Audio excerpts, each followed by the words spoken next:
అలాగే ఆడవాళ్ళు పాలు కాగబెడుతున్నప్పుడు పాలు పొరపాటున పొంగిపోతే అయ్యో పాలు పొంగిపోయినాయి అనకూడదు. అమ్మయ్యా పాలు పొంగినాయి అనాలి. అయ్యో అంటే దోషం కలుగుతుంది. అమ్మయ్యా పాలు పొంగినాయి అని చెప్పి 2 బియ్యపు గింజలు పాల చుక్కల్లో వేయాలి. అలా చేస్తే లక్ష్మీదేవి ఆనందించి యజమానికి అదృష్టం కలిసి వచ్చేలాగా చేస్తుంది. అలాగే పాలు కాగబెట్టిన తర్వాత ఎక్కువసేపు మూత పెట్టకుండా ఉండకూడదు.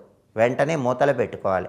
అసలు ఆడవాళ్ళు అదృష్టం బాగా కలిసి రావాలంటే వంటగదిలో అన్ని పాత్రల మీద మూతలు పెట్టుకోవాలి. వంటలు వండిన తర్వాత మూతలు ఖచ్చితంగా ఉండాలి. అలాగే వంటగదిలో బొద్దింకలు అనేవి తిరగకూడదు.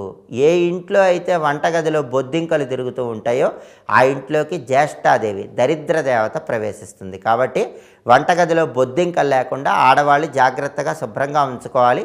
పాత్రల మీద మూత పెట్టాలి. అలాగే ప్రతి శుక్రవారము కూడా రాత్రిపూట ఆడవాళ్ళు గిన్నెలో ఒక ముద్ద అన్నాన్ని